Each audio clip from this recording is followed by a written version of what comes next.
Ever had a neighbor who acted like they ruled the entire block? The kind who struts around as if the HOA is their personal enforcer, making everyone's life a hassle?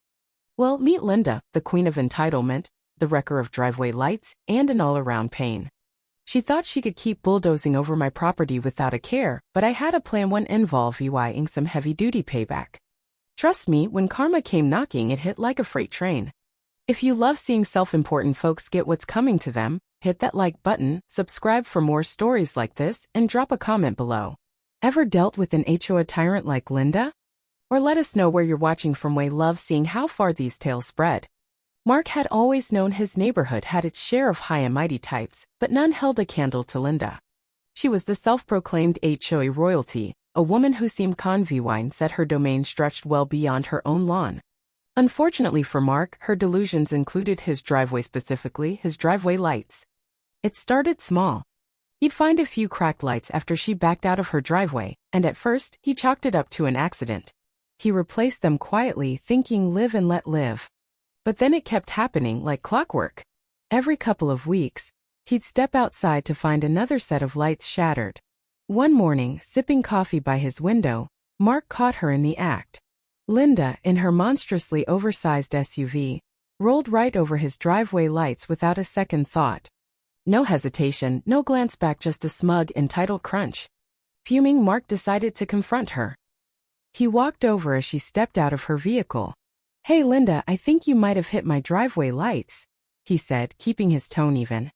Linda barely looked up from her phone, adjusting her sunglasses like he was wasting her time. "Oh, those little things? They were in my way." Mark blinked. In her way? They were nowhere near her driveway. "You realize those are on my property, right?"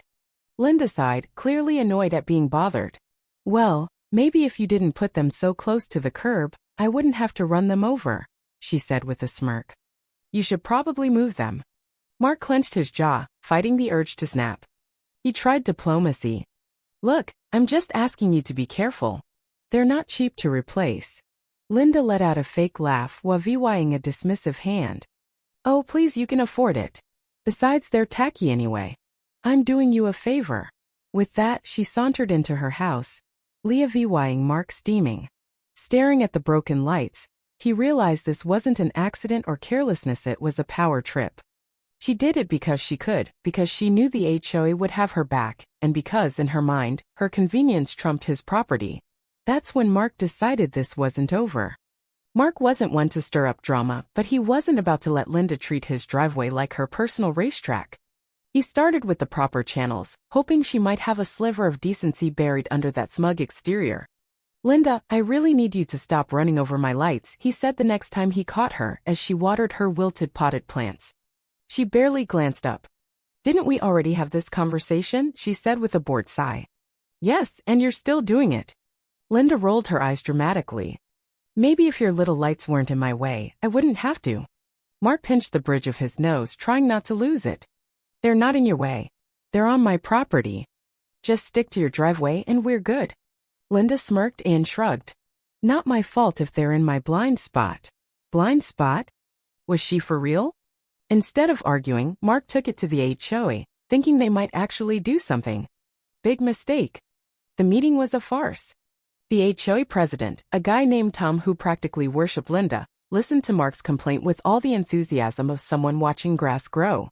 "Look, Mark," Tom said, rubbing his temples like Mark was the problem, "we can't control how people drive. Maybe move the lights." Mark's hands balled into fists. "They're not in the way. They're on my property. How is this my issue?" Tom sighed dramatically. "We've got to keep the peace. Just compromise." Mark stared incredulous. Compromise with someone wrecking his stuff? Tom gave a half-hearted shrug. "They're just driveway lights, Mark." Mark couldn't believe it. No fines, no warning for Linda, nothing, just a pat on the head and a shove out the door. But the final straw came when he found a letter from the HOA in his mailbox the next day. For a fleeting moment he thought they'd done something. No. It was a warning for him. "Your decorative lawn features are a potential hazard to vehicles and should be reconsidered," it read. A hazard? His lights? Meanwhile, Linda was out there playing demolition derby and he was the problem? That's when Mark knew diplomacy was dead.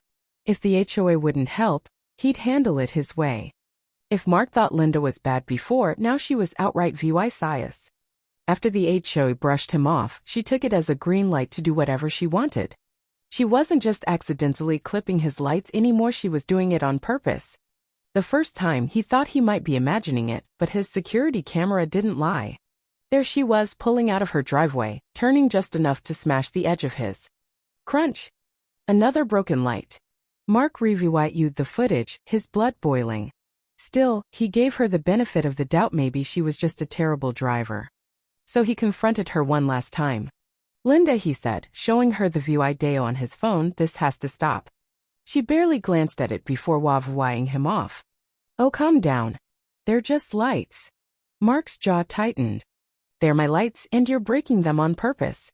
Linda smirked, that infuriating smirk that made his skin crawl. If you're dumb enough to put them there, that's not my problem. Then she laughed, actually laughed before strutting back inside like she just won an Oscar for wit. That's when Mark knew this wasn't carelessness or an accident. It was Linda flexing, testing how much she could get away with, knowing the HOA had her back. The next week, she didn't just clip the light, she floored it. Mark watched in horror from his window as she swerved onto his property, the crunch of plastic and glass loud enough to make his stomach churn. And as if that wasn't enough, she looked up at his house, smirked, and waved before driving off like it was nothing. That was it. Mark snapped. He wasn't just angry anymore, was done.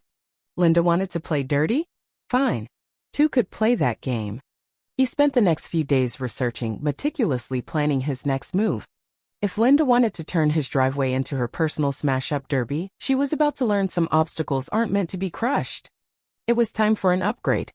Mark wasn't just replacing his driveway lights, she was fortifying them. Linda thought this was a game, but he was going to make sure she lost, and lost big. He spent hours scouring the internet for the toughest driveway lights money could buy, not those flimsy plastic ones she kept pulverizing, but something serious, something that could take a hit and hit back. That's when he found them, industrial-grade, reinforced steel bollard lights. These weren't just for show, they were built to serve vehicle impacts. He ordered them on the spot, spending more than he planned, but at this point it wasn't about money. It was about justice. To make sure Linda couldn't accidentally nudge them, he went all in. He dug deep, poured concrete bases, and reinforced them with steel rebar. These weren't lights anymore, they were immovable fortresses. He worked late into the night, installing each one like he was setting a trap. By the time he was done, his driveway looked the same as before, a tidy row of lights, but he knew the truth. These were Linda-proof barriers. The next morning, Mark stood on his porch, coffee in hand, waiting. It didn't take long. Linda came barreling out of her driveway like a wrecking ball in designer activewear. Her SUV veered toward his driveway, same angle, same entitled recklessness. Here we go. Crunch. But this time it wasn't the soft snap of plastic breaking. It was metal on metal, like something hard and unyielding saying, not today. Linda's SUV lurched to one side, the front right tire bouncing like she'd slammed into a wall. The sound of scraping metal followed. Something was very wrong. Mark grinned as her car skidded to a stop, rocking from the impact. Then, the best part, Linda stumbled out, her face a mix of rage and confusion, staring at her front bumper, or what was left of it. The lower half had snapped off, leaving a jagged mess of plastic and twisted metal. Her front right tire was flat, the wheel well crumpled. The reinforced bollard light? Standing tall, not a scratch on it. Mark took another sip of coffee, barely containing his glee. Game over, Linda. Linda's reaction was pure gold. At first, she just stood there, blinking at her wrecked car like her brain couldn't process it. Then the fury kicked in.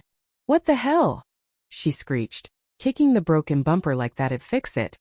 Mark leaned against his porch railing, watching with a barely concealed smirk. Oh, this is gonna be good. Linda spun around, as locking on him like he'd personally sabotaged her life. What did you do? She shrieked, storming toward him. Mark raised an eyebrow, sipping his coffee calmly. Me? I didn't do anything, Linda. Looks like you hit something. Her eyes practically bulged. You know damn well what I hit. She jabbed a finger at the unscathed bollard light. What the hell is that? Mark took a slow breath, savoring the moment. A driveway light, he said, voice dripping with innocence. Just like the ones you kept running over. I upgraded to something sturdier since you couldn't seem to avoid them. Linda's mouth opened, then closed, her brain short-circuiting as she realized what had happened. "You can't do that," she finally screamed. Mark tilted his head. "Why not? They're on my property. HOA rules say I can have decorative lighting within my boundaries." "Guess what? They are." Her face turned a shade of red that didn't exist in nature, and for a second, Mark thought she might combust. Instead, she spun around, yanked at her phone with trembling hands, and hissed, "I'm calling the HOA." "You're gonna pay for this, you little—" She stopped, horror dawning as she looked at her car again. The shredded bumper, the crushed wheel well, the obliterated tire, the SUV sat crooked, its frame visibly misaligned. Linda loved that car more than she loved lording over the HOA. Now it was toast, and it was her fault. Mark could see her mind racing. If she called the HOA, she'd have to admit she'd been deliberately running over his lights. She couldn't blame him for protecting his property. And the real kicker? Her insurance wouldn't touch this once they saw the security footage because, oh yeah, Mark had it all on camera. She was screwed. Linda let out a strangled noise, half growl, half whimper. "This isn't over," she spat, shoveling her phone back in her pocket. But Mark could see it in her eyes. She knew she'd lost. And damn, did that feel good.